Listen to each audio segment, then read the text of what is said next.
How much money can I earn if I move to Sweden? We will talk about this today and learn some vocabulary about professions, money and Swedish taxes. Let's start right away with some important vocabulary about money. Pengar. Jag har inga pengar. Lön. Men jag får min lön den 25. In Sweden, many people receive their salaries on the 25th every month. Since I'll be talking about Swedish salaries, I'm gonna use the Swedish currency a lot. The Swedish word for currency is valuta, and the Swedish valuta is krona, or kronor in plural. Sveriges valuta är krona. And krona actually means crown and is also a symbol of the monarchy, which we have here in Sweden. You can say roughly that $1 is around 11 kronor. And €1 would be something like 11,8 kronor. We don't use euros in Sweden, even though we're part of the European Union. Sometimes you can pay with euros in some touristic souvenir shops, but even that can be rare. So get used to the currency kronor if you move to Sweden or if you visit it as a tourist. Another important thing to know when we talk about Swedish löner is skatt. Taxes. And it's interesting because skatt is the same word we use for treasures or treasure, because back in the old days here in Sweden you paid the king with your treasures, dina skatter. But back to the modern days. Today it's very important to know the expressions före skatt and efter skatt. Före skatt, before taxes, and efter skatt, after taxes. We also use another word to refer to före skatt, and that is bruttolön, or just brutto. So if a Swede talks about brutto, then it means before you have paid the taxes. For some reason, we often talk about our salary in brutto before paying our taxes here in Sweden, when we talk about our income. And I know that that can be a little bit confusing if you don't do that in your country. A Swede can, for example, say something like this.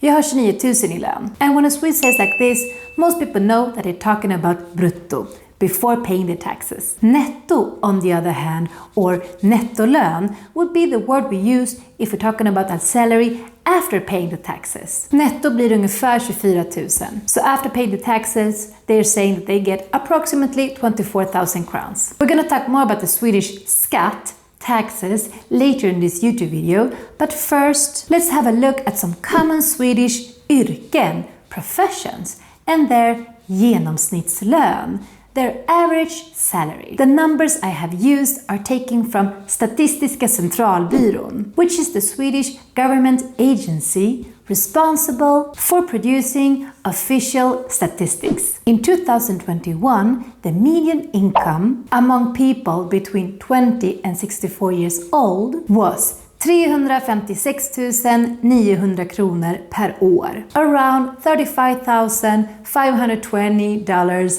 per year. And the median income per month would be around 33 200 kronor per månad, around $3,253.9 each month. The Swedish word for earn is tjänar. Now let's have a look at the average income for some professions. Have in mind that there are, of course, variations within the profession depending on where you work, how long you have been working, and if you have some kind of specialty. But let's have a look. I have picked up 10 professions and we'll rank these 10 from the lowest salary to the highest one. Nummer 1. En städare.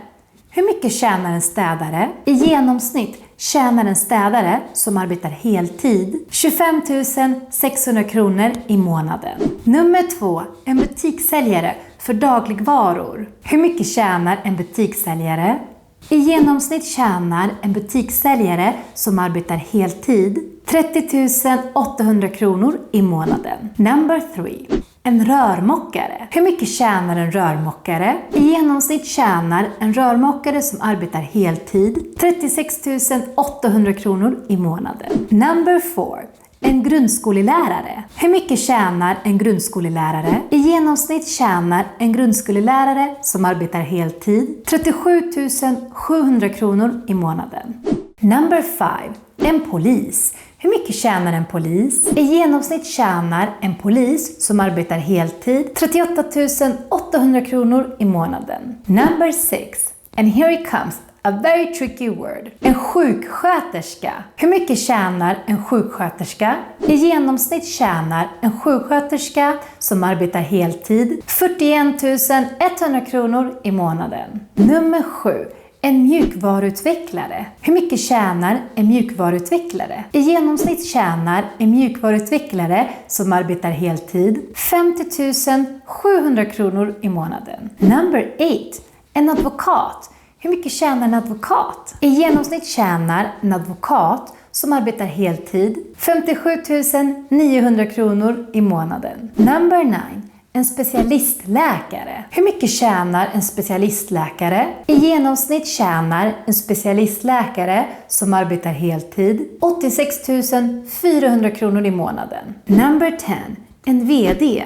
En verkställande direktör. Hur mycket tjänar en VD? I genomsnitt tjänar en VD som arbetar heltid 90 100 kronor i månaden. Now I'm very interested to know what you think about this list. Any surprises? If you want to check out more information about these professions or any other, then you can go to Statistiska centralbyråns website. Here is the link. Even though en VD, a Swedish CEO, earns a lot in Swedish, you have to keep in mind the taxes, skatten. Because in Sweden today we have progressive income tax. This means higher tax rates for those with higher income or more wealth, so that those who earn or have more are taxed at a higher rate. What does this mean exactly? Well, if you earn over 504 000, then you pay around 50% to taxes. And if you earn more than 703 000 per year, then you pay around 55% in taxes. Some Swedish CEOs have actually moved from the country due to this. The owner of IKEA,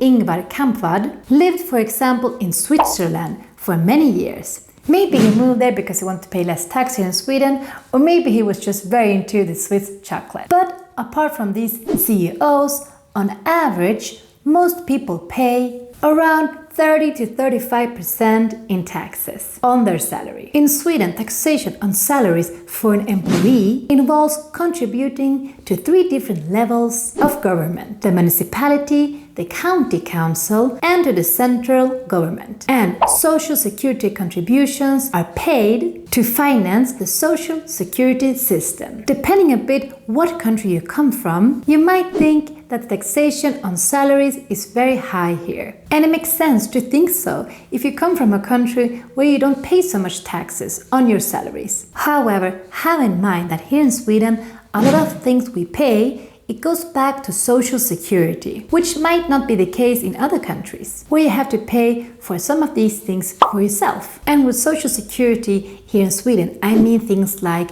almost free healthcare, sjukvård, or the 480 days of paid parental leave, föräldraledighet. And if you want to create your own business, for example, then you can actually take 6 months off to do that. And that was actually how we started the company that is behind Fun Swedish. And we actually got interviewed by CNBC about our journey and how we use this benefit called tjänstledighet. So for me personally, when I have seen how much of my salary goes to taxes, it feels a little bit better when I also see all the things that I get back. But again, that's my personal opinion. But how the skatter, the taxes works here in Sweden is a little bit more complex.